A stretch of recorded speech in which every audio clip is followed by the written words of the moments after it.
Hello welcome and வணக்கம். இன்றைக்கி நாம் பார்க்க போகிற ஸ்பெஷல் ரெசிபி கேரமல் ஜவ்வரிசி பாயாசம் தான். இந்த பாயாசத்துக்கு தேவைப்படுற பொருட்கள் ரொம்ப கம்மி தான். டேஸ்ட் ரொம்பவே சூப்பராக இருக்கும். அதாவது இது வரைக்கும் நீங்கள் ருசிக்காத ஒரு புதிய சுவையில் இருக்குன்னே சொல்லுவேன்.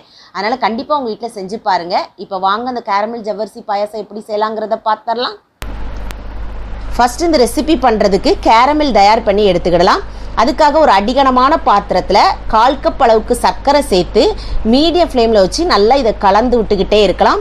இது ஒரு 2 நிமிஷம் ஆகவும் அந்த சர்க்கரை எல்லாம் நல்லா உருகி வர ஆரம்பிக்கும். கொஞ்சம் கட்டிக்கிட்டியாக சேர்ந்தது மாதிரி இருக்கும். ஆனால் அப்படியே நல்லா உருகி வரவும் அடுத்த ஸ்டேஜ் பார்த்திங்கன்னா நல்லா எல்லாம் ஒன்று போல் இதை மாதிரி கலர் சேஞ்ச் ஆகி நம்மளுக்கு நல்லா இலக்கம் காமிக்க ஆரம்பிக்கும். இப்போ இதை மாதிரி நல்லா கலந்து விட்டுட்டே இருந்தோம் அப்படின்னா நல்லா தேன் கலரில் வர ஆரம்பிக்கும். இதை கருக விட்டுறாதீங்க. அதாவது ரொம்ப டார்க்கான கலரில் மாறிட்டு அப்படின்னா அந்த பாயாசம் வந்து கசப்பு சுவையாக மாறிடும். இப்போ நல்லா 1 நிமிஷம் லோ ஃப்ளேமில் வச்சு கலந்து விட்டுக்கோங்க. இப்போ நம்ம காய்ச்சி வச்சுருக்க பாலை சேர்த்துக்கிடலாம். நல்லா வெதுவெதுப்பான பாலாக சேர்த்திங்க அப்படின்னா ரொம்ப அந்த அளவுக்கு கட்டி தட்டாது.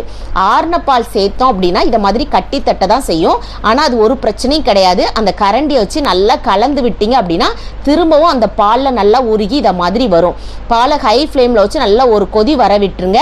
இப்போ நீங்கள் அப்படியே இதை நல்லா ஆற விட்டுடலாம். இப்போ பாயாசம் செய்ய ஆரம்பிக்கலாம். அதுக்காக ஒரு பாத்திரத்தில் 3 ஸ்பூன் நெய் சேர்த்துக்கோங்க. நெய் நல்லா உருகி வரவும் ஒரு 10-12 முந்திரி பருப்பை நம்ம வறுத்து எடுத்து லைட்டாக கலர் சேஞ்ச் ஆகவும் தேவைப்படுற அளவுக்கு காஞ்ச திராட்சையும் சேர்த்து நல்லா வறுத்து எடுத்துக்கோங்க. இது நல்ல 1 நிமிஷத்தில் பலூன் மாதிரி உப்பி வரும். இப்போ இது கூடயே நம்ம சாரப்பருப்பு சேர்த்துக்கிடலாம். இது நல்லா டேஸ்டியாக இருக்கும். பாயாசம் சாப்பிடும் போதுல கடிபடும் போது அது மட்டும் இல்லை நல்லா ஹெல்த்தியானதும் கூட. இப்போ இது எல்லாத்தையும் நல்லா ஒன்று போல் வறுத்து எடுத்ததுக்கப்புறமா இதை அப்படியே வேற ஒரு பிளேட்டுக்கு மாற்றிட்டு மீதி இருக்கிற அதே நெய்யிலேயே ஒரு 1/2 கப் அளவுக்கு ஜவ்வரிசி சேர்த்து வறுத்து எடுத்துக்கிடலாம். இந்த ஜவ்வரிசியை நம்ம ஊற வச்சு வேக வச்சு செய்யலாம். இல்லை சட்டுன்னு பாயாசம் செய்யணும்னு நினச்சிங்கன்னா இதை மாதிரி வறுத்து எடுத்துட்டு செய்யலாம். இதை வறுத்து எடுக்கும் போதுல அந்த ஜவ்வரிசி எல்லாம் நல்லா ஒன்று போல விரிஞ்சு பூ மாதிரி இதை மாதிரி வரும். இப்போ இதை மாதிரி வறுத்து எடுக்கவும் அதுக்கப்புறமா நம்ம இதை வேக வச்சு எடுத்துக்கிடலாம். இந்த ஜவ்வரிசியை வேக வைக்கும் போதுல நீங்கள் பால் ஊற்றியும் வேக வைக்கலாம்.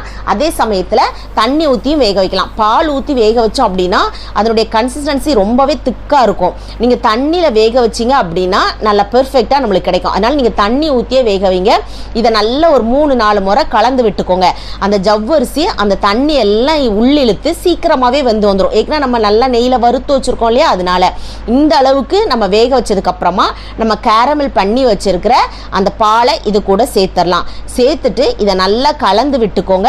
நல்லா ஹை ஃப்ளேம்லேயே வச்சு நல்லா ஒரு கொதி வரட்டும். அதுக்கப்புறமா மீடியம் ஃப்ளேமில் வச்சு நல்லா கலந்து விட்டு இதை நல்லா வேக வச்சு எடுத்துக்கலாம். நம்ம தண்ணியில் ஜவ்வரிசி எந்த அளவுக்கு வெந்து வந்துச்சோ அதே போல் இந்த பால்லையும் வெந்து வரும்போதுல அதனுடைய டேஸ்ட் வந்து நல்லாயிருக்கும்.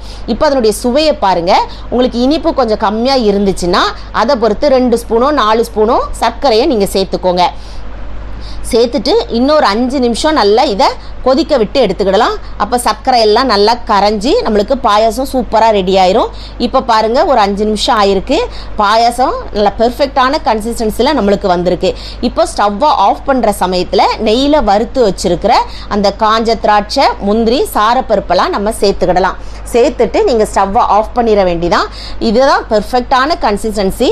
ஒருவேளை நீங்கள் ஆறுனதுக்கப்புறம் பார்த்தீங்கன்னா கொஞ்சம் கட்டி ஆகிட்டு அப்படின்னா அதுவுமே ரொம்பவே டேஸ்ட்டாக தான் இருக்கும். நம்ம அப்படியே சாப்பிட்ற மாதிரி தான் இருக்கும். ஒருவேளை உங்களுக்கு கொஞ்சம் தண்ணியாக குடிக்கணும்னு ஆசைப்பட்டீங்கன்னா நீங்கள் கொஞ்சம் பால் சேர்த்து சர்க்கரை வேணாலும் சேர்த்து கொஞ்சம் சூடாக்கிக்கோங்க. அவ்வளவுதான். எவ்வளோ பெர்ஃபெக்டான கேரமல் ஜவ்வரிசி பாயாசம் நம்மளுக்கு ரெடி ஆகிட்டு பாருங்கள். இதுக்கு தேவைப்படுற பொருட்கள் பார்த்துருப்பீங்க. ஒரு 2-3 பொருள் இருந்தாலே போதும். அந்த அளவுக்கு பெர்ஃபெக்டாக செஞ்சிடலாம்.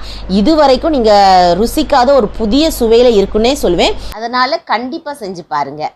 செஞ்சு பார்த்து உங்களுக்கு பிடிச்சிருந்துச்சு அப்படின்னா லைக் பண்ணுங்கள், ஷேர் பண்ணுங்கள், சப்ஸ்கிரைப் பண்ண கேண்டி ஸ்டோர் தமிழுக்கு மறக்காதீங்க.